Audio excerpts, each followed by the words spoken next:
ਖਬਰਾਂ ਦੇ ਬੁਲੇਟਿਨ ਦੇ ਸਪਾਂਸਰ ਨੇ ਰੀਅਲਟਰ ਗੁਰਜਤਿੰਦਰ ਸਿੰਘ ਰੰਧਾਵਾ। ਹਰ ਤਰ੍ਹਾਂ ਦੀ ਪ੍ਰਾਪਰਟੀ ਖਰੀਦਣ ਤੇ ਵੇਚਣ ਲਈ ਤੁਸੀਂ ਕਾਲ ਕਰ ਸਕਦੇ ਹੋ।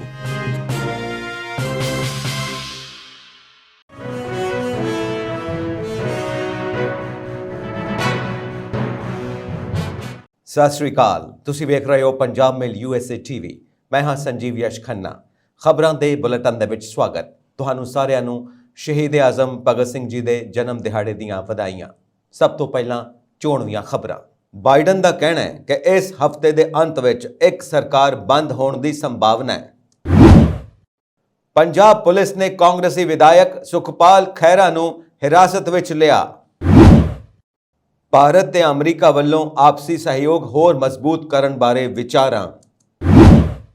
अमरीका ਲਈ चुनौती, तानाशाह किम ने परमाणु हथियारां दा उत्पादन ਵਧਾਉਣ ਦਾ ਦਿੱਤਾ सद्दा। Canadian prime minister Justin Trudeau ने मंगी मुआफी, कहा सानू बहुत अफसोस है। चीनी मीडिया दा दावा, अमरीका दे कहण ते उकसा रहे ने ट्रूडो। निज्जर दी हत्या विच भारत दी शमूलियत दे पुख्ता सबूत, जगमीत सिंह दे समर्थन नाल सत्ता ते काबज ट्रूडो। भारत नाल टकरा होर वधन दा खदशा। भारत कनेडा विवाद विचाले NIA दी जांच दे दायरे विच आई पंजाबी फिल्म इंडस्ट्री। मुड़ विरोधी धिर दे निशाने ते जस्टिन ट्रूडो, कहा प्राइम मिनिस्टर ने कनेडा दी करवाई अंतरराष्ट्री बेइज्जती। मणिपुर इंफाल विच हिंसक प्रदर्शन जारी, प्रदर्शनकारियों वल्लों DC दफ्तर विच भन्न तोड़। मनप्रीत बादल नूं लैके वड्डा खुलासा, गिरफ्तार व्यक्तियों ने खोल दिता सारा कच्चा चिट्ठा। हुण इन्हां खबरां दा विस्तार ते देश विदेश दीआं होर भी खबरां।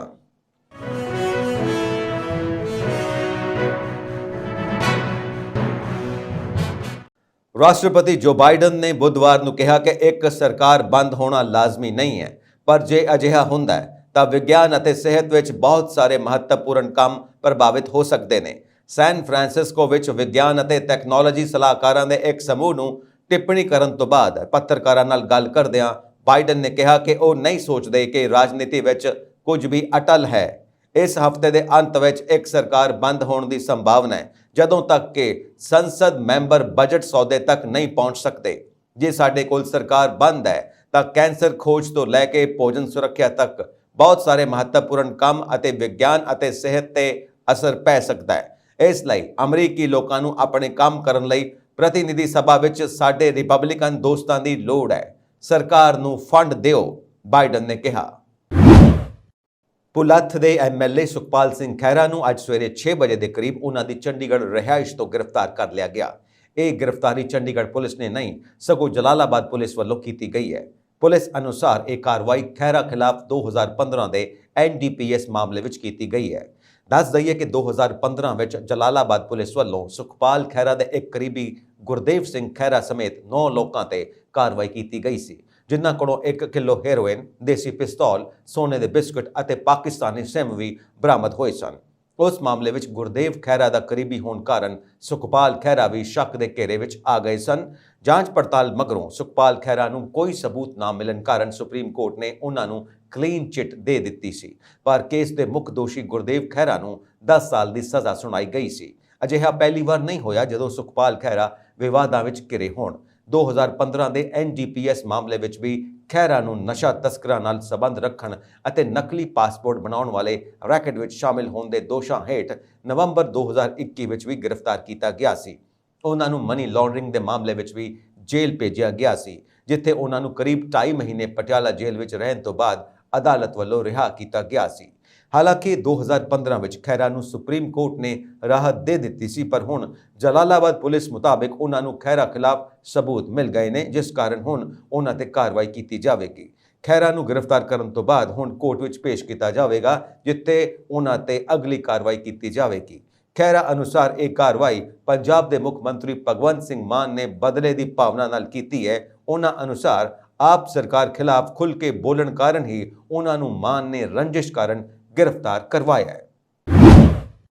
भारत और अमरीका के संबंधों में सुधारां की रफ्तार तेज करने के इरादे नाल ਦੋਵੇਂ ਮੁਲਕਾਂ ਦੇ ਅਧਿਕਾਰੀਆਂ ਨੇ ਦੁਵੱਲੀ ਗੱਲਬਾਤ ਕੀਤੀ। ਪੈਂਟਾਗਨ ਨੇ ਕਿਹਾ ਕਿ ਇੰਡੀਅਨ USA 2+2 ਸੰਵਾਦ ਦੌਰਾਨ ਹਿੰਦ ਮਹਾਸਾਗਰ ਖਿੱਤੇ ਵਿੱਚ ਸਾਂਝੀ ਗਸ਼ਤ ਕਰਨ ਤੋਂ ਇਲਾਵਾ ਪੁਲਾੜ ਅਤੇ ਸਾਈਬਰ ਖੇਤਰਾਂ ਵਿੱਚ ਸਹਿਯੋਗ ਬਾਰੇ ਚਰਚਾ ਕੀਤੀ। ਭਾਰਤੀ ਵਫਦ ਦੀ ਅਗਵਾਈ ਵਿਦੇਸ਼ ਮੰਤਰਾਲੇ ਦੇ ਵਧੀਕ ਸਕੱਤਰ ਵਾਣੀ ਰਾਓ ਅਤੇ ਰੱਖਿਆ ਮੰਤਰਾਲੇ ਦੇ ਸੰਯੁਕਤ ਸਕੱਤਰ ਵਿਸ਼ਵੇਸ਼ ਨੇਗੀ ਕਰ ਰਹੇ ਨੇ। ਅਮਰੀਕੀ ਵਫਦ ਵਿੱਚ ਹਿੰਦ ਪ੍ਰਸ਼ਾਂਤ ਸੁਰੱਖਿਆ ਮਾਮਲਿਆਂ ਦੀ ਰੱਖਿਆ ਬਾਰੇ ਸਹਾਇਕ ਸਕੱਤਰ ਡਾਕਟਰ ਐਲੀ ਰੈਟਨਰ ਅਤੇ ਦੱਖਣ ਦੇ ਮੱਧ ਏਸ਼ੀਆਈ ਮਾਮਲਿਆਂ ਦੇ ਸਹਾਇਕ ਸਕੱਤਰ ਡੋਨਾਲਡ ਲੂ ਸ਼ਾਮਿਲ ਨੇ।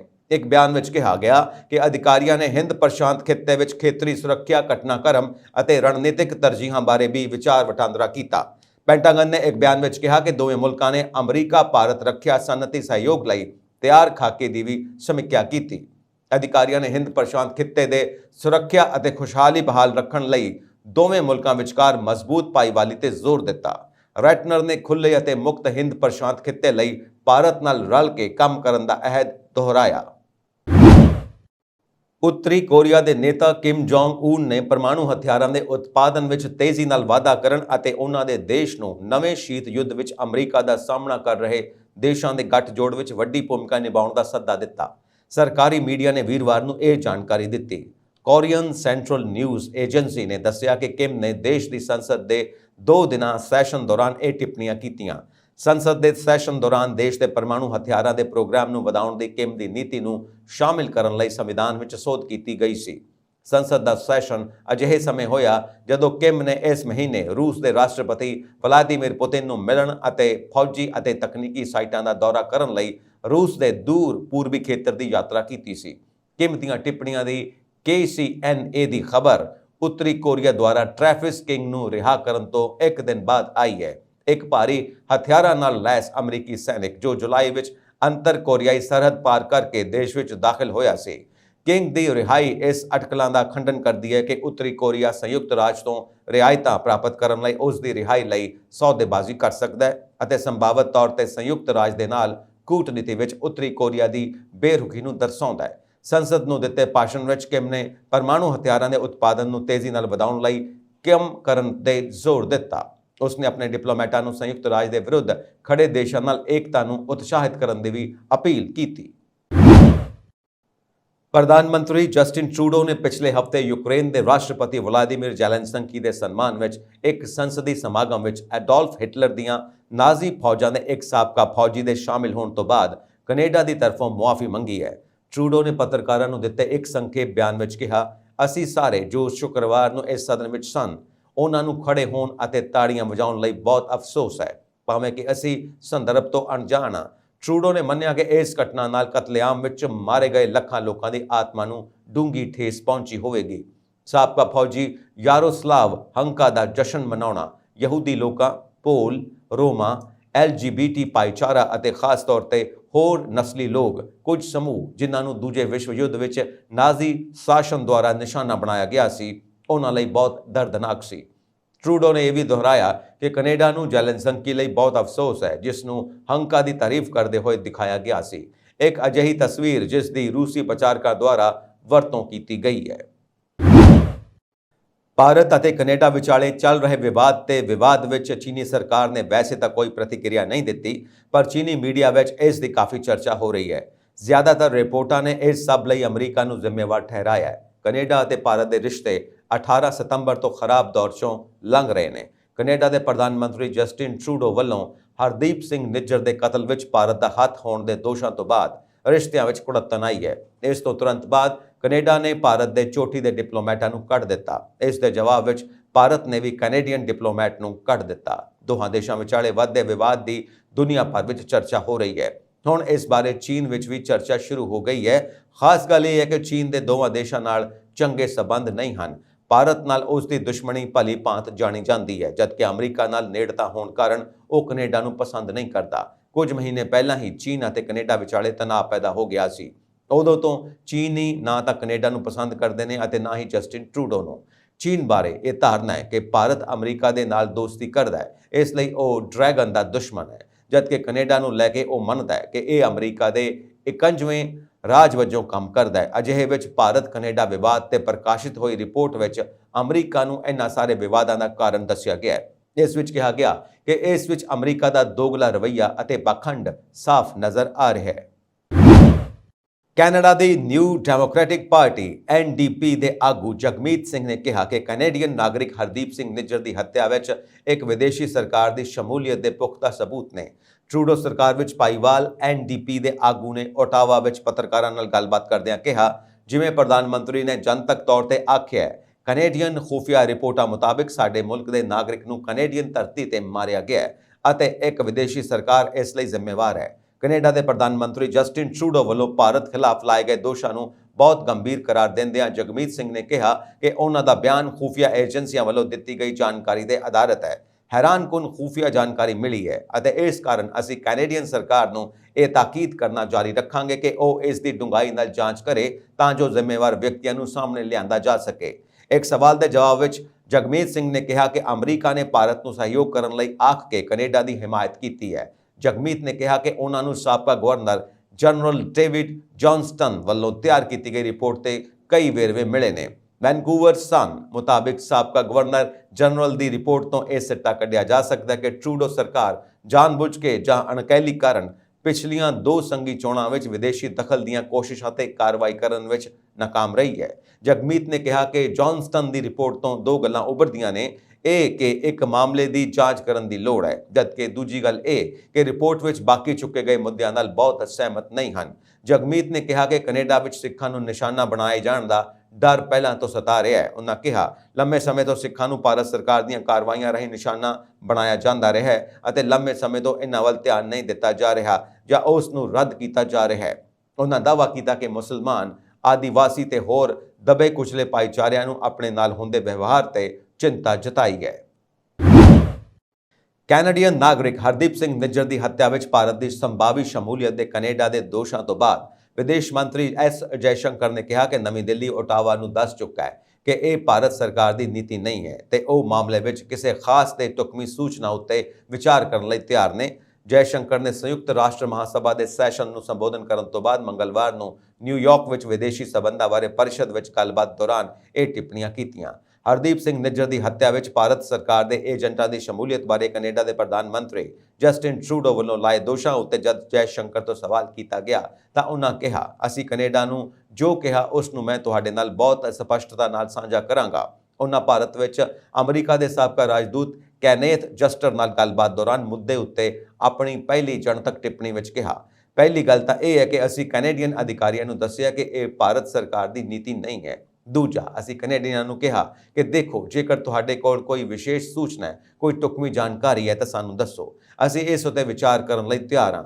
ਜੈਸ਼ੰਕਰ ਨੇ ਇੱਕ ਸਵਾਲ ਦੇ ਜਵਾਬ ਵਿੱਚ ਕਿਹਾ ਕਿ ਕੈਨੇਡੀਅਨ ਅਧਿਕਾਰੀਆਂ ਨੇ ਉਹਨਾਂ ਨੂੰ ਇਸ ਮਾਮਲੇ ਵਿੱਚ ਕੋਈ ਦਸਤਾਵੇਜ਼ ਨਹੀਂ ਦਿੱਤਾ। ਜ਼ਿਕਰਯੋਗ ਹੈ ਕਿ ਸੰਯੁਕਤ ਰਾਸ਼ਟਰ ਮਹਾਸਭਾ ਵਿੱਚ ਮੰਗਲਵਾਰ ਦਿੱਤੇ ਭਾਸ਼ਣ ਵਿੱਚ ਵੀ ਜੈਸ਼ੰਕਰ ਨੇ ਕੈਨੇਡਾ ਤੇ ਨਾਂ ਲਏ ਬਿਨਾਂ ਨਿਸ਼ਾਨਾ ਸਾਧਿਆ ਸੀ। ਜੈਸ਼ੰਕਰ ਨੇ ਕਿਹਾ, ਤੁਹਾਨੂੰ ਸੰਦਰਭ ਦੀ ਸਮਝਣਾ ਪਵੇਗਾ ਕਿਉਂਕਿ ਸੰਦਰਭ ਬਿਨਾਂ ਤਸਵੀਰ ਸਪਸ਼ਟ ਨਹੀਂ ਹੋਵੇਗੀ। ਉਹਨਾਂ ਕਿਹਾ, ਤੁਹਾਨੂੰ ਇਹ ਸਮਝਣਾ ਪਵੇਗਾ ਕਿ ਪਿਛਲੇ ਕੁਝ ਸਾਲਾਂ ਵਿੱਚ ਕੈਨੇਡਾ ਵਿੱਚ ਵੱਖਵਾਦੀ ਤਾਕਤਾਂ, ਸੰਗਠਿਤ ਅਪਰਾਧ, ਹਿੰਸਾ, ਕੱਟੜਵਾਦ ਨਾਲ ਜੁੜੇ ਕਾਫੀ ਸੰਗਠਿਤ ਅਪਰਾਧ ਦੇਖੇ ਗਏ ਨੇ। ਇਹਨਾਂ ਦਾ ਆਪਸ ਵਿੱਚ ਬਹੁਤ ਗਹਿਰਾ ਸਬੰਧ ਹੈ। ਉਹਨਾਂ ਕਿਹਾ ਕਿ ਭਾਰਤ ਵਿਸ਼ੇਸ਼ ਜਾਣਕਾਰੀਆਂ ਤੇ ਸੂਚਨਾਵਾਂ ਬਾਰੇ ਗੱਲ ਕਰ ਰਿਹਾ ਹੈ। ਵਿਦੇਸ਼ ਮੰਤਰੀ ਨੇ ਕਿਹਾ ਕਿ ਭਾਰਤ ਅਸਲ ਵਿੱਚ ਕੈਨੇਡੀਅਨ ਅਧਿਕਾਰੀਆਂ ਨੂੰ ਕਾਰਵਾਈ ਕਰਨ ਲਈ ਲਗਾਤਾਰ ਕਹਿੰਦਾ ਰਿਹਾ। ਉਹਨਾਂ ਨੂੰ ਕੈਨੇਡਾ ਤੋਂ ਚੱਲ ਰਹੇ ਸੰਗਠਿਤ ਅਪਰਾਧ ਬਾਰੇ ਕਾਫੀ ਸੂਚਨਾ ਦਿੱਤੀ ਗਈ। ਵੱਡੀ ਗਿਣਤੀ ਵਿੱਚ ਅਪਰਾਧੀਆਂ ਦੀ ਹਵਾਲਗੀ ਦੀ ਵੀ ਮੰਗ ਕੀਤੀ ਗਈ।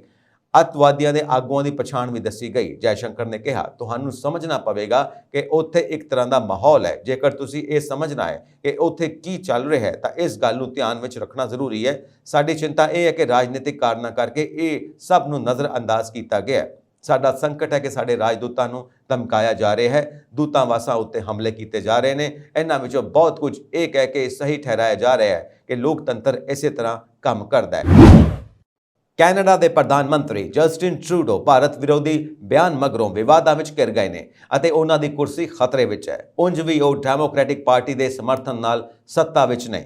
ਇਸ ਦੌਰਾਨ ਇੱਕ ਪੱਤਰਕਾਰ ਕੀਨ ਬੈਕਸਟੇ ਨੇ ਇੱਕ ਟਵੀਟ ਕਰਦਿਆਂ ਕਿਹਾ ਕਿ ਜਗਮੀਤ ਸਿੰਘ ਦੇਸ਼ ਦਾ ਇਕਲੌਤਾ ਵਿਅਕਤੀ ਹੈ ਜਿਸ ਕੋਲ ਟਰੂਡੋ ਨੂੰ ਅਹੁਦੇ ਤੋਂ ਹਟਾਉਣ ਦੀ ਤਾਕਤ ਹੈ ਅਤੇ ਉਹ ਅਜੇ ਵੀ ਅਜਿਹਾ ਕਰਨ ਤੋਂ ਇਨਕਾਰ ਕਰਦਾ ਹੈ। ਉਸਨੇ ਕਿਹਾ ਕਿ ਉਮੀਦ ਹੈ ਕਿ ਭਾਰਤ ਪ੍ਰਤੀ ਟਰੂਡੋ ਦਾ ਵਿਵਹਾਰ ਹੋਰ ਵਿਗੜੇਗਾ। ਜਗਮੀਤ ਵੀ ਉਦੋਂ ਤੱਕ ਟਰੂਡੋ ਦਾ ਸਮਰਥਨ ਕਰੇਗਾ ਜਦੋਂ ਤੱਕ ਉਹ ਕੱਟੜਪੰਥੀਆਂ ਦੀ ਹਿਮਾਇਤ ਕਰੇਗਾ। ਇੱਥੇ ਦੱਸ ਦਈਏ ਕਿ ਟਰੂਡੋ ਅਤੇ ਜਗਮੀਤ ਵਿਰੋਧੀਆਂ ਉਦੋਂ ਤੱਕ ਕਈ ਤਰ੍ਹਾਂ ਦੇ ਭਾਈਵਾਲ ਬਣ ਗਏ ਜਦੋਂ 2021 ਦੀਆਂ ਚੋਣਾਂ ਤੋਂ ਬਾਅਦ ਟਰੂਡੋ ਦੀ ਲਿਬਰਲ ਪਾਰਟੀ ਜਗਮੀਤ ਦੀ NDP ਦੀ ਹਿਮਾਇਤ ਨਾਲ ਸਰਕਾਰ ਬਣਾਉਣ ਦੇ ਯੋਗ ਹੋਈ।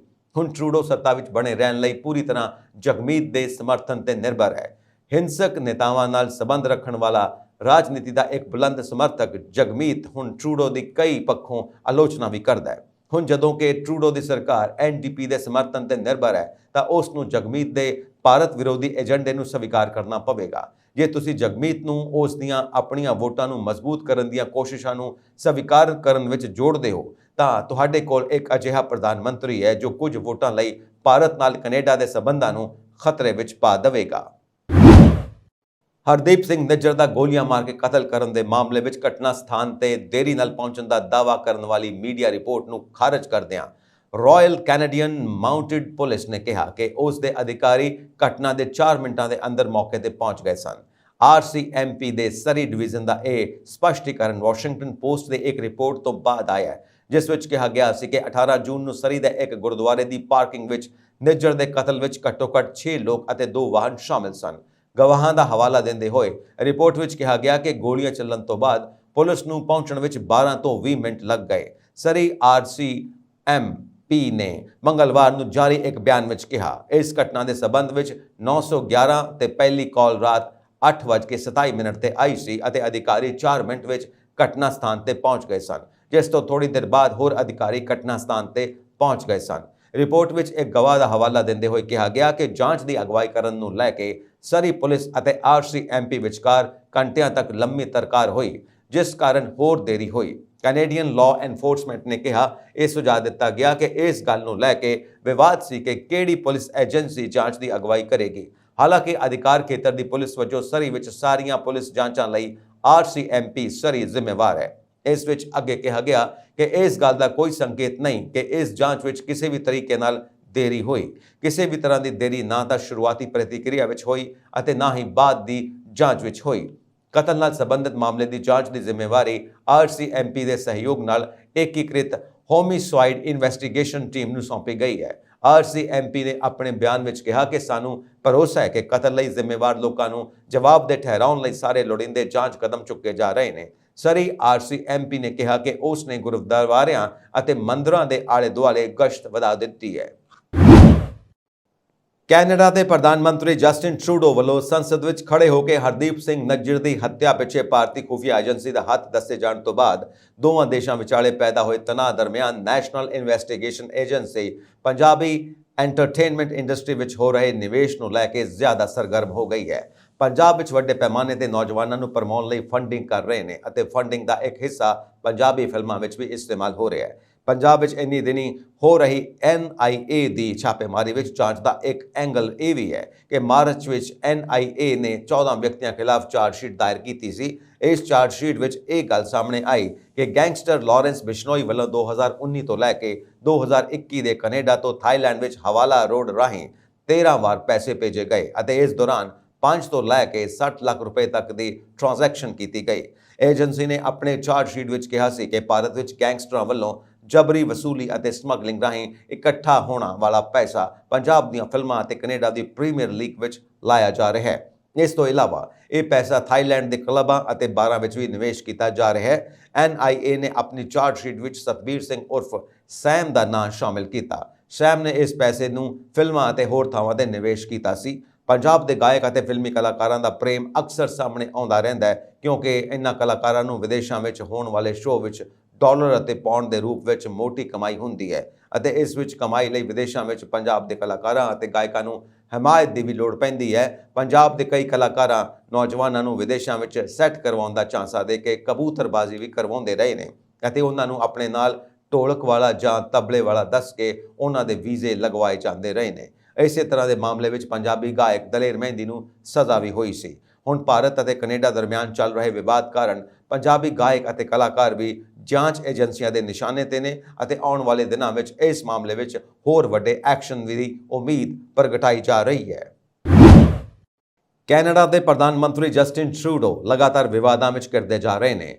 ਭਾਰਤ ਤੇ ਹਰਦੀਪ ਸਿੰਘ ਨਿੱਜਰ ਦੇ ਕਤਲ ਦਾ ਦੋਸ਼ ਲਗਾ ਕੇ ਉਹਨਾਂ ਨੇ ਪਹਿਲਾਂ ਹੀ ਭਾਰਤ ਨਾਲ ਪੰਗਾ ਲੈ ਰੱਖਿਆ ਹੈ। ਪਰ ਹੁਣ ਕੈਨੇਡੀਅਨ ਪਾਰਲੀਮੈਂਟ ਵਿੱਚ ਹਿਟਲਰ ਦੀ ਨਾਜ਼ੀ ਫੌਜ ਦੇ ਸਿਪਾਹੀ ਯਾਰੋਸਲਾਵ ਹੂੰਕਾ ਨੂੰ ਸਨਮਾਨਿਤ ਕਰਕੇ ਇੱਕ ਹੋਰ ਨਵਾਂ ਵਿਵਾਦ ਛੇੜ ਲਿਆ ਹੈ, ਜਿਸ ਦੀ ਹਰ ਪਾਸੇ ਨਿੰਦਾ ਹੋ ਰਹੀ ਹੈ। ਲਗਾਤਾਰ ਹੋ ਰਹੀ ਇਸ ਬੇਇੱਜ਼ਤੀ ਕਾਰਨ ਹੁਣ ਉਹ ਵਿਰੋਧੀ ਧਿਰ ਦੇ ਨਿਸ਼ਾਨੇ ਤੇ ਆ ਗਏ ਨੇ। ਕੈਨੇਡੀਅਨ ਵਿਰੋਧੀ ਧਿਰ ਦੇ ਨੇਤਾ ਪੀਅਰੇ ਪੋਇਲੇਵਰੇ ਨੇ ਪ੍ਰਧਾਨ ਮੰਤਰੀ ਜਸਟਿਨ ਟਰੂਡੋ ਤੇ ਤਿੱਖਾ ਹਮਲਾ ਕੀਤਾ।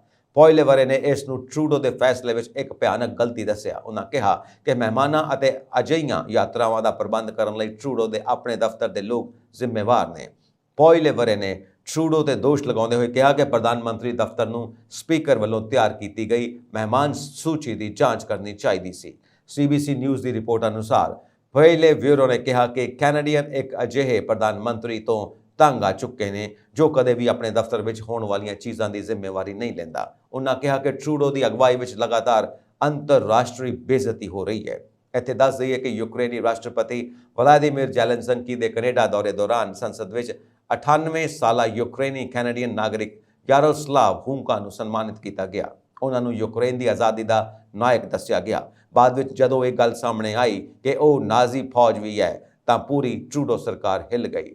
ਸਪੀਕਰ ਐਂਥਨੀ ਰੋਟਾ ਨੇ ਇਸ ਗਲਤੀ ਦੀ ਜ਼ਿੰਮੇਵਾਰੀ ਲਈ ਹੈ। ਪੋਇਲੇਵਰੇ ਨੇ ਕਿਹਾ ਕਿ ਪ੍ਰਧਾਨ ਮੰਤਰੀ ਓਟਾਵਾ ਵਿੱਚ ਨੇ, ਉਹਨਾਂ ਨੂੰ ਲੁਕਣ ਦੀ ਬਜਾਏ ਸੰਸਦ ਵਿੱਚ ਸਵਾਲਾਂ ਦੇ ਜਵਾਬ ਦੇਣੇ ਚਾਹੀਦੇ ਨੇ। ਪੀਅਰੇ ਪੋਇਲੇਵਰੇ ਨੇ ਇਸ ਗਲਤੀ ਲਈ ਜਸਟਿਨ ਟਰੂਡੋ ਤੋਂ ਮੁਆਫੀ ਮੰਗਣ ਦੀ ਵੀ ਮੰਗ ਕੀਤੀ ਹੈ। ਇਸ ਦੇ ਨਾਲ ਹੀ ਉਹਨਾਂ ਕਿਹਾ ਕਿ ਉਹ ਹਮੇਸ਼ਾ ਆਪਣੀਆਂ ਗਲਤੀਆਂ ਲਈ ਦੂਜਿਆਂ ਤੇ ਦੋਸ਼ ਮੜਦੇ ਰਹਿੰਦੇ ਨੇ ਅਤੇ ਇਸ ਵਾਰ ਵੀ ਉਹ ਅਜਿਹਾ ਹੀ ਕਰ ਰਹੇ ਨੇ। ਉਹਨਾਂ ਟਵਿੱਟਰ ਤੇ ਲਿਖਿਆ, ਅੱਜ ਇਹ ਪਤਾ ਲੱਗਾ ਕਿ ਜਸਟਿਨ ਟਰੂਡੋ ਨੇ ਨਿੱਜੀ ਤੌਰ ਤੇ SS ਨਾਜ਼ੀ ਫੌਜ ਦੇ 14ਵੇਂ ਗ੍ਰੇਨੇਡੀਅਰ ਡਿਵੀਜ਼ਨ ਦੇ ਇੱਕ ਸਾਬਕਾ ਸੈਨਿਕ ਨਾਲ ਮੁਲਾਕਾਤ ਕੀਤੀ ਅਤੇ ਉਹਨਾਂ ਨੂੰ ਸਨਮਾਨਿਤ ਕੀਤਾ। ਲਿਬਰਲਾਂ ਨੇ ਨਾਜ਼ੀ ਫੌਜ ਦੇ ਇਸ ਸਿਪਾਹੀ ਨੂੰ ਹਾਊਸ ਆਫ ਕਾਮਨਸ ਦੇ ਫਲੋਰ ਤੇ ਸਨਮਾਨਿਤ ਕੀਤਾ। ਇਸ ਲਈ ਟਰੂਡੋ ਨੂੰ ਨਿੱਜੀ ਤੌਰ ਤੇ ਮੁਆਫੀ ਮੰਗਣੀ ਚਾਹੀਦੀ ਹੈ। ਇਸ ਦੇ ਨਾਲ ਹੀ ਉਹਨਾਂ ਨੇ ਆਪਣੇ YouTube ਤੇ ਸੰਸਦ ਦੀ ਕਾਰਵਾਈ ਦੀ ਵੀਡੀਓ ਸ਼ੇਅਰ ਕੀਤੀ, ਜਿਸ ਦਾ ਸਿਰਲੇਖ ਹੈ ਟਰੂਡੋ ਨੇ ਕੈਨੇਡਾ ਨੂੰ ਸ਼ਰਮਸਾਰ ਕੀਤਾ। ਵਿਸ਼ਵ ਭਰ ਦੇ ਵਿੱਚ ਵੱਧ ਰਹੀ ਗਲੋਬਲ ਵਾਰਮਿੰਗ ਲਈ ਪੱਛਮੀ ਦੇਸ਼ਾਂ ਵੱਲੋਂ ਭਾਰਤ ਨੂੰ ਜ਼ਿੰਮੇਵਾਰ ਦੱਸਿਆ ਜਾਂਦਾ ਹੈ ਅਤੇ ਉਦਯੋਗਾਂ ਦੀ ਕਾਰਬਨ ਨਿਕਾਸੀ ਸੰਬੰਧੀ ਏਸ਼ੀਆਈ ਦੇਸ਼ਾਂ ਤੇ ਪੱਛਮੀ ਦੁਨੀਆ ਹਾਵੀ ਰਹਿੰਦੀ ਹੈ। ਪਰ UK ਨੇ ਹੁਣ ਆਰਥਿਕਤਾ ਵਿੱਚ ਆ ਰਹੀ ਮੰਦੀ ਕਾਰਨ ਕਾਰਬਨ ਨਿਕਾਸੀ ਦੀ ਆਪਣੀ ਸ਼ੁੱਧ ਨੈਟ ਜ਼ੀਰੋ ਨੀਤੀ ਨੂੰ ਬਦਲ ਦਿੱਤਾ ਹੈ ਅਤੇ ਨੈਟ ਜ਼ੀਰੋ ਦੇ ਟੀਚੇ ਨੂੰ 5 ਸਾਲ ਲਈ ਵਧਾ ਦਿੱਤਾ ਹੈ। ਚੀਨ, ਅਮਰੀਕਾ ਅਤੇ ਯੂਰਪੀਅਨ ਯੂਨੀਅਨ ਦਾ ਵਿਸ਼ਵ ਭਰ ਵਿੱਚ ਕੁੱਲ ਕਾਰਬਨ ਨਿਕਾਸੀ ਦਾ 76% ਹਿੱਸਾ ਹੈ। ਦੁਨੀਆ ਭਰ ਵਿੱਚ ਸਭ ਤੋਂ ਜ਼ਿਆਦਾ ਪ੍ਰਦੂਸ਼ਣ ਚੀਨ ਦੇ ਉਦਯੋਗਾਂ ਕਾਰਨ ਹੁੰਦਾ ਹੈ ਅਤੇ 2022 ਵਿੱਚ ਕੁੱਲ ਪ੍ਰਦੂਸ਼ਣ ਵਿੱਚ ਚੀਨ ਦੀ ਹਿੱਸੇਦਾਰੀ 32% ਹੈ, ਜਦਕਿ ਅਮਰੀਕਾ 14% ਦੇ ਨਾਲ ਦੂਜੇ ਸਥਾਨ ਤੇ ਹੈ ਅਤੇ ਭਾਰਤ ਦਾ ਹਿੱਸਾ 8% ਹੈ। UK ਵਿੱਚ ਕੁੱਲ ਉਦਯੋਗਿਕ ਉਤਪਾਦਨ ਵਿੱਚ ਕਾਰਬਨ ਨਿਕਾਸ ਦਾ ਹਿੱਸਾ 1990 ਵਿੱਚ 11.17% ਸੀ, ਜੋ 2020 ਵਿੱਚ ਵੱਧ ਕੇ 42.42% ਹੋ ਗਿਆ। ਇੰਨੀ ਜ਼ਿਆਦਾ ਕਾਰਬਨ ਨਿਕਾਸੀ ਦੇ ਬਾਵਜੂਦ UK ਨੇ ਆਪਣਾ ਸ਼ੁੱਧ ਜ਼ੀਰੋ ਟੀਚਾ 5 ਸਾਲ ਵਧਾ ਦਿੱਤਾ ਹੈ। UK ਦੇ ਪ੍ਰਧਾਨ ਮੰਤਰੀ ਰਿਸ਼ੀ ਸੁਨਕ ਨੇ ਕਿਹਾ ਕਿ ਬ੍ਰਿਟੇਨ 2050 ਤੱਕ ਸ਼ੁੱਧ ਜ਼ੀਰੋ ਕਾਰਬਨ ਨਿਕਾਸੀ ਦੇ ਆਪਣੇ ਟੀਚੇ ਲਈ ਵਚਨਬੱਧ ਹੈ, ਪਰ ਅਸੀਂ ਇਸ ਨੂੰ ਥੋੜਾ ਹੌਲੀ ਕਰਨ ਜਾ ਰਹੇ ਹਾਂ ਕਿਉਂਕਿ ਇੰਗਲੈਂਡ ਇਸ ਮਾਮਲੇ ਵਿੱਚ ਪਹਿਲਾਂ ਹੀ ਕਈ ਦੇਸ਼ਾਂ ਤੋਂ ਅੱਗੇ ਹੈ। ਉਹਨਾਂ ਕਿਹਾ ਕਿ ਉਹਨਾਂ ਤੋਂ ਪਹਿਲਾਂ ਦੀਆਂ ਸਰਕਾਰਾਂ ਨੇ ਬ੍ਰਿਟਿਸ਼ ਨਾਗਰਿਕਾਂ ਦੇ ਹਿੱਤਾਂ ਦੀ ਪਰਵਾਹ ਕੀਤੇ ਬਿਨਾਂ ਇਸ ਮਾਮਲੇ ਵਿੱਚ ਜਲਦਬਾਜ਼ੀ ਵਿੱਚ ਫੈਸਲੇ ਲਏ। ਇਸ ਲਈ ਸਾਨੂੰ ਇਹਨਾਂ ਤੇ ਮੁੜ ਵਿਚਾਰ ਕਰਨਾ ਪਵੇਗਾ। ਜੇਕਰ ਅਸੀਂ ਇਹਨਾਂ ਨੀਤੀਆਂ ਨਾਲ ਅੱਗੇ ਵਧਦੇ ਹਾਂ ਤਾਂ ਇਸ ਨਾਲ ਜਨਤਾ ਨੂੰ ਨੁਕਸਾਨ ਹੋ ਸਕਦਾ ਹੈ। ਉਹਨਾਂ ਕਿਹਾ ਕਿ ਇਸ ਮੁੱਦੇ ਤੇ ਕੋਈ ਇਮਾਨਦਾਰੀ ਨਾਲ ਚਰਚਾ ਨਹੀਂ ਹੋਈ ਅਤੇ ਫੌਰੀ ਪ੍ਰਭਾਵ ਨਾਲ ਵੱਡੀਆਂ ਗੱਲਾਂ ਕਰਨ ਨਾਲ ਮੀਡੀਆ ਵਿੱਚ ਸੁਰਖੀਆਂ ਬਣ ਸਕਦੀਆਂ ਨੇ, ਪਰ ਲੰਬੇ ਸਮੇਂ ਵਿੱਚ ਇਸ ਦੇ ਨੁਕਸਾਨ ਨੇ। ਉਹਨਾਂ ਕਿਹਾ ਕਿ ਨੈਟ ਜ਼ੀਰੋ ਦੇ ਟੀਚੇ ਨੂੰ ਪ੍ਰਾਪਤ ਕਰਨ ਲਈ ਸਰਕਾਰ ਨਵੇਂ ਵਿੰਡ ਫਾਰਮਾਂ ਅਤੇ ਪਰਮਾਣੂ ਊਰਜਾ ਪਲਾਂਟਾਂ ਦਾ ਨਿਰਮਾਣ ਕਰੇਗੀ ਅਤੇ ਨਵੀਂ ਗ੍ਰੀਨ ਤਕਨੀਕ ਵਿੱਚ ਨਿਵੇਸ਼ ਕਰੇਗੀ। ਉਹਨਾਂ ਕਿਹਾ ਕਿ 1990 ਵਿੱਚ UK ਵਿੱਚ ਕਾਰਬਨ ਨਿਕਾਸੀ 46% ਸੀ, ਜੋ ਹੁਣ ਘਟ ਗਈ ਹੈ ਕਿਉਂਕਿ ਕੋਲਾ ਆਧਾਰਿਤ ਪਾਵਰ ਪਲਾਂਟ ਬੰਦ ਹੋ ਚੁੱਕੇ ਨੇ। ਸਰਕਾਰ ਨੇ 1990 ਦੇ ਮੁਕਾਬਲੇ 2030 ਤੱਕ ਕਾਰਬਨ ਨਿਕਾਸੀ ਵਿੱਚ 68% ਕੌਮੀ ਦਾ ਟੀਚਾ ਰੱਖਿਆ ਹੈ, ਜਦਕਿ 2050 ਤੱਕ ਇਸ ਨੂੰ ਜ਼ੀਰੋ ਤੱਕ ਘਟਾ ਦਿੱਤਾ ਜਾਵੇਗਾ। ਮਣੀਪੁਰ ਵਿੱਚ 2 ਵਿਦਿਆਰਥੀਆਂ ਦੀ ਮੌਤ ਨੂੰ ਲੈ ਕੇ ਵੀਰਵਾਰ ਸਵੇਰੇ ਵੀ ਹਿੰਸਕ ਪ੍ਰਦਰਸ਼ਨ ਜਾਰੀ ਰਿਹਾ ਅਤੇ ਇੰਫਾਲ ਵੈਸਟ ਵਿੱਚ ਹਿੰਸਕ ਭੀੜ ਨੇ ਡਿਪਟੀ ਕਮਿਸ਼ਨਰ ਦਫ਼ਤਰ ਦੀ ਭੰਨਤੋੜ ਕੀਤੀ ਅਤੇ 2 ਵਾਹਨਾਂ ਨੂੰ ਅੱਗ ਲਾ ਦਿੱਤੀ। ਦਰਅਸਲ ਮਣੀਪੁਰ ਵਿੱਚ ਵਿਦਿਆਰਥੀਆਂ ਦੀ ਅਗਵਾਈ ਵਿੱਚ ਇਹ ਹਿੰਸਾ ਮੰਗਲਵਾਰ ਨੂੰ ਉਦੋਂ ਸ਼ੁਰੂ ਹੋਈ ਜਦੋਂ ਜੁਲਾਈ ਵਿੱਚ ਲਾਪਤਾ ਹੋਏ ਇੱਕ ਮੁੰਡੇ ਅਤੇ ਕੁੜੀ ਦੀਆਂ ਲਾਸ਼ਾਂ ਦੀਆਂ ਤਸਵੀਰਾਂ ਸੋਸ਼ਲ ਮੀਡੀਆ ਤੇ ਵਾਇਰਲ ਹੋਈਆਂ। ਅਧਿਕਾਰੀਆਂ ਨੇ ਦੱਸਿਆ ਕਿ ਬੀਤੇ ਰਾਤ ਉਰੀਪੋਕ, ਯਸ਼ਕੁਲ, ਸਕੋਲਬੰਦ ਅਤੇ ਟੇਕਾ ਇਲਾਕਿਆਂ ਵਿੱਚ ਪ੍ਰਦਰਸ਼ਨਕਾਰੀਆਂ ਦੀ ਸੁਰੱਖਿਆ ਦਸਤਿਆਂ ਨਾਲ ਝੜਪ ਹੋਈ, ਜਿਸ ਕਾਰਨ ਸੁਰੱਖਿਆ ਦਸਤਿਆਂ ਨੇ ਸਥਿਤੀ ਤੇ ਕਾਬੂ ਪਾਉਣ ਲਈ ਹੰਝੂ ਗੈਸ ਦੇ ਕਈ ਗੋਲੇ ਛੱਡੇ। ਉਹਨਾਂ ਦੱਸਿਆ ਕਿ ਪ੍ਰਦਰਸ਼ਨਕਾਰੀਆਂ ਨੇ ਸੁਰੱਖਿਆ ਦਸਤਿਆਂ ਨੂੰ ਰਿਹਾਇਸ਼ੀ ਇਲਾਕਿਆਂ ਵਿੱਚ ਐਂਟਰ ਕਰਨ ਤੋਂ ਰੋਕਣ ਲਈ ਟਾਇਰ ਸਾੜ ਕੇ ਸੜਕਾਂ ਨੂੰ ਠੱਪ ਕਰ ਦਿੱਤਾ। ਉਹਨਾਂ ਨੇ ਦੱਸਿਆ ਕਿ ਭੀੜ ਨੇ ਡੀਸੀ ਦਫ਼ਤਰ ਵਿੱਚ ਭੰਨਤੋੜ ਕੀਤੀ ਅਤੇ 2-4 ਪਹੀਆ ਵਾਹਨਾਂ ਨੂੰ ਫੂਕ ਦਿੱਤਾ। ਕੇਂਦਰੀ ਰਿਜ਼ਰਵ ਪੁਲਿਸ ਫੋਰਸ ਦੇ ਜਵਾਨਾਂ ਨੇ ਸਥਿਤੀ ਨੂੰ ਕਾਬੂ ਕੀਤਾ। ਇੰਫਾਲ ਈਸਟ ਅਤੇ ਇੰਫਾਲ ਵੈਸਟ ਜ਼ਿਲ੍ਹਿਆਂ ਵਿੱਚ ਸੁਰੱਖਿਆ ਦਸਤਿਆਂ ਦੇ ਹਿੰਸਕ ਪ੍ਰਦਰਸ਼ਨਾਂ ਨਾਲ ਨਜਿੱਠਣ ਦਰਮਿਆਨ ਕਰਫਿਊ ਫਿਰ ਤੋਂ ਲਾ ਦਿੱਤਾ ਗਿਆ ਹੈ। ਮਨੀਪੁਰ ਪੁਲਿਸ ਨੇ ਇੱਕ ਬਿਆਨ ਵਿੱਚ ਕਿਹਾ ਕਿ ਭੀੜ ਨੇ ਇੱਕ ਪੁਲਿਸ ਵਾਹਨ ਨੂੰ ਨਿਸ਼ਾਨਾ ਬਣਾਇਆ ਅਤੇ ਉਸ ਵਿੱਚ ਅੱਗ ਲਾ ਦਿੱਤੀ, ਜਦਕਿ ਇੱਕ ਪੁਲਿਸ ਮੁਲਾਜ਼ਮ ਦੀ ਕੁੱਟਮਾਰ ਕੀਤੀ ਗਈ, ਉਸ ਦਾ ਹਥਿਆਰ ਖੋਹ ਲਿਆ ਗਿਆ। ਉਹਨਾਂ ਕਿਹਾ ਕਿ ਅਜਿਹੇ ਅਪਰਾਧ ਵਿੱਚ ਸ਼ਾਮਿਲ ਲੋਕਾਂ ਖਿਲਾਫ ਸਖਤ ਕਾਰਵਾਈ ਕੀਤੀ ਜਾਵੇਗੀ। ਮਨੀਪੁਰ ਦੇ ਬਾਲ ਅਧਿਕਾਰਾਂ ਦੀ ਸੁਰੱਖਿਆ ਲਈ ਕਮਿਸ਼ਨ ਨੇ ਸੁਰੱਖਿਆ ਦਸਤਿਆਂ ਨੂੰ ਬੇਨਤੀ ਕੀਤੀ ਹੈ ਕਿ ਉਹ ਕਿਸ਼ੋਰਾਂ ਤੇ ਮਨਮਾਨੇ ਢੰਗ ਨਾਲ ਲਾਠੀ ਚਾਰਜ, ਹੰਝੂ ਗੈਸ ਦੇ ਗੋਲੇ ਅਤੇ ਰਬੜ ਦੀਆਂ ਗੋਲੀਆਂ ਨਾ ਚਲਾਉਣ। ਦੱਸ ਦਈਏ ਕਿ ਅਨੁਸੂਚਿਤ ਜਨਜਾਤੀ ਦੇ ਦਰਜੇ ਦੀ ਮੈਤੋਈ ਭਾਈਚਾਰੇ ਦੀ ਮੰਗ ਦੇ ਵਿਰੋਧ ਵਿੱਚ ਪਹਾੜੀ ਜ਼ਿਲ੍ਹਿਆਂ ਵਿੱਚ 3 ਮਈ ਨੂੰ ਕਬਾਇਲੀ ਏਕਤਾ ਮਾਰਚ ਤੋਂ ਬਾਅਦ ਸੂਬੇ ਵਿੱਚ ਜਾਤੀ ਹਿੰਸਾ ਭੜਕ ਗਈ ਸੀ। ਹਿੰਸਾ ਦੀਆਂ ਘਟਨਾਵਾਂ ਵਿੱਚ ਹੁਣ ਤੱਕ 180 ਤੋਂ ਵੱਧ ਲੋਕਾਂ ਦੀ ਮੌਤ ਹੋ ਚੁੱਕੀ ਹੈ ਅਤੇ ਸੈਂਕੜੇ ਲੋਕ ਜ਼ਖਮੀ ਹੋ ਚੁੱਕੇ ਨੇ। ਮੈਤੇਈ ਭਾਈਚਾਰੇ ਦੇ ਲੋਕ ਮਣੀਪੁਰ ਦੀ ਆਬਾਦੀ ਦਾ ਲਗਭਗ 53% ਬਣਦੇ ਨੇ ਅਤੇ ਜ਼ਿਆਦਾਤਰ ਇੰਫਾਲ ਘਾਟੀ ਵਿੱਚ ਰਹਿੰਦੇ ਨੇ। ਇਸ ਦੇ ਨਾਲ ਹੀ ਨਾਗਾ ਅਤੇ ਕੁਕੀ ਆਦੀਵਾਸੀਆਂ ਦੀ ਆਬਾਦੀ ਲਗਭਗ 40% ਹੈ ਅਤੇ ਉਹ ਜ਼ਿਆਦਾਤਰ ਪਹਾੜੀ ਜ਼ਿਲ੍ਹਿਆਂ ਵਿੱਚ ਰਹਿੰਦੇ ਨੇ। ਪਲਾਟ ਕਪਲੇ ਦੇ ਮਾਮਲੇ ਵਿੱਚ ਵਿਜੀਲੈਂਸ ਵੱਲੋਂ ਨਾਮਜ਼ਦ ਕੀਤੇ ਗਏ ਸਾਬਕਾ ਵਿੱਤ ਮੰਤਰੀ ਮਨਪ੍ਰੀਤ ਸਿੰਘ ਬਾਦਲ ਆਪਣੀ ਗ੍ਰਿਫਤਾਰੀ ਦੇ ਡਰ ਕਾਰਨ ਲਗਾਤਾਰ ਆਪਣੀ ਰਿਹਾਇਸ਼ ਬਦਲ ਰਹੇ ਨੇ। ਦੂਜੇ ਪਾਸੇ ਵਿਜੀਲੈਂਸ ਦਿੱਲੀ ਅਤੇ ਰਾਜਸਥਾਨ ਦੇ ਕਈ ਇਲਾਕਿਆਂ ਵਿੱਚ ਵੀ ਮਨਪ੍ਰੀਤ ਤੇ ਨਜ਼ਰ ਰੱਖੀ ਜਾ ਰਹੀ ਹੈ, ਜਿਸ ਕਾਰਨ ਵਿਜੀਲੈਂਸ ਟੀਮਾਂ ਦੋਵਾਂ ਰਾਜਾਂ ਵਿੱਚ ਪਹੁੰਚ ਗਈਆਂ ਨੇ। ਸੂਤਰਾਂ ਨੇ ਦੱਸਿਆ ਕਿ ਉਕਤ ਮਾਮਲੇ ਵਿੱਚ ਵਿਜੀਲੈਂਸ ਵੱਲੋਂ ਗ੍ਰਿਫਤਾਰ ਕੀਤੇ ਗਏ ਵਿਅਕਤੀਆਂ ਨੇ ਵਿਜੀਲੈਂਸ ਨੂੰ ਮੁੱਢਲੀ ਪੁੱਛਗਿੱਛ ਦੌਰਾਨ ਖੁਲਾਸਾ ਕੀਤਾ ਕਿ ਮਨਪ੍ਰੀਤ ਬਾਦਲ ਦੀਆਂ ਹਿਦਾਇਤਾਂ ਤੇ ਉਹਨਾਂ ਦਾ ਰਿਸ਼ਤੇਦਾਰ ਸਾਰੀ ਅਫਸਰਸ਼ਾਹੀ ਅਤੇ ਪ੍ਰਸ਼ਾਸਨ ਨੂੰ ਸੰਭਾਲਦਾ ਸੀ। ਜਦੋਂ ਮਨਪ੍ਰੀਤ ਬਾਦਲ ਕਾਂਗਰਸ ਸਰਕਾਰ ਵਿੱਚ ਵਿੱਤ ਮੰਤਰੀ ਬਣੇ ਤਾਂ ਉਹਨਾਂ ਨੇ ਆਪਣੇ ਬਹੁਤ ਨਜ਼ਦੀਕੀ ਪੰਜਾਬ ਪੁਲਿਸ ਦੇ ਇੱਕ ਸਬ ਇੰਸਪੈਕਟਰ ਨੂੰ ਸਿੱਧੇ ਤੌਰ ਤੇ ਬਠਿੰਡਾ ਸ਼ਹਿਰ ਦੇ ਇੱਕ ਅਹਿਮ ਥਾਣੇ ਦਾ ਇੰਚਾਰਜ ਲਾ ਦਿੱਤਾ, ਜੋ ਲੋਕਾਂ ਨੂੰ ਡਰਾਉਣ ਅਤੇ ਧਮਕਾਉਣ ਦਾ ਕੰਮ ਕਰਦਾ ਸੀ। ਉਹ ਪੰਜਾਬ ਪੁਲਿਸ ਨਾਲੋਂ ਵੱਧ ਮਨਪ੍ਰੀਤ ਦੀ ਡਿਊਟੀ ਕਰਦਾ ਸੀ। ਸੂਤਰਾਂ ਨੇ ਦੱਸਿਆ ਕਿ ਉਕਤ ਸਬ ਇੰਸਪੈਕਟਰ ਕੋਲ ਜੋ ਵੀ ਜ਼ਮੀਨ ਅਤੇ ਜਾਇਦਾਦ ਹੈ ਉਸ ਦੀ ਵਿਜੀਲੈਂਸ ਵੱਲੋਂ ਜਾਂਚ ਕੀਤੀ ਜਾਵੇਗੀ। ਸੂਤਰਾਂ ਨੇ ਦੱਸਿਆ ਕਿ 3 ਮੁਲਜ਼ਮਾਂ ਵੱਲੋਂ ਕੀਤੇ ਖੁਲਾਸੇ ਤੋਂ ਬਾਅਦ ਵਿਜੀਲੈਂਸ ਹੁਣ ਮਨਪ੍ਰੀਤ ਬਾਦਲ ਦੇ ਕਰੀਬੀ ਰਿਸ਼ਤੇਦਾਰ ਨੂੰ ਕਿਸੇ ਵੀ ਸਮੇਂ ਪੁੱਛਗਿੱਛ ਲਈ ਬੁਲਾ ਸਕਦੀ ਹੈ, ਜਿਸ ਕਾਰਨ ਉਕਤ ਵਿਅਕਤੀ ਮਨਪ੍ਰੀਤ ਦਾ ਰਿਸ਼ਤੇਦਾਰ ਵੀ ਰੂਪੋਸ਼ ਹੋ ਗਿਆ ਹੈ। ਮਨਪ੍ਰੀਤ ਬਾਦਲ ਆਪਣੀ ਜ਼ਮਾਨਤ ਲਈ ਬਠਿੰਡਾ ਅਤੇ ਚੰਡੀਗੜ੍ਹ ਤੋਂ ਵਕੀਲਾਂ ਦੀ ਫੌਜ ਤਿਆਰ ਕਰ ਰਹੇ ਨੇ, ਜਿਸ ਕਾਰਨ ਹੁਣ ਬਠਿੰਡਾ ਅਤੇ ਚੰਡੀਗੜ੍ਹ ਦੇ ਵਕੀਲ ਇੱਕ ਯੋਜਨਾ ਤਿਆਰ ਕਰ ਰਹੇ ਨੇ ਕਿ ਕਿਵੇਂ ਉਹ ਅਦਾਲਤ ਵਿੱਚ ਪੇਸ਼ ਹੋ ਕੇ ਜ਼ਮਾਨਤ ਪਟੀਸ਼ਨ ਦਾਇਰ ਕਰਕੇ ਮਨਪ੍ਰੀਤ ਬਾਦਲ ਨੂੰ ਰਾਹਤ ਦਿਵਾ ਸਕਦੇ ਨੇ। ਇਹ ਸਨ ਅੱਜ ਦੀਆਂ ਮੁੱਖ ਖਬਰਾਂ। ਹੋਰ ਅਪਡੇਟਸ ਦੇ ਲਈ ਵੇਖਦੇ ਰਹੋ ਪੰਜਾਬ ਮਿਲ USA TV। ਸਤਿ ਸ਼੍ਰੀ ਅਕਾਲ।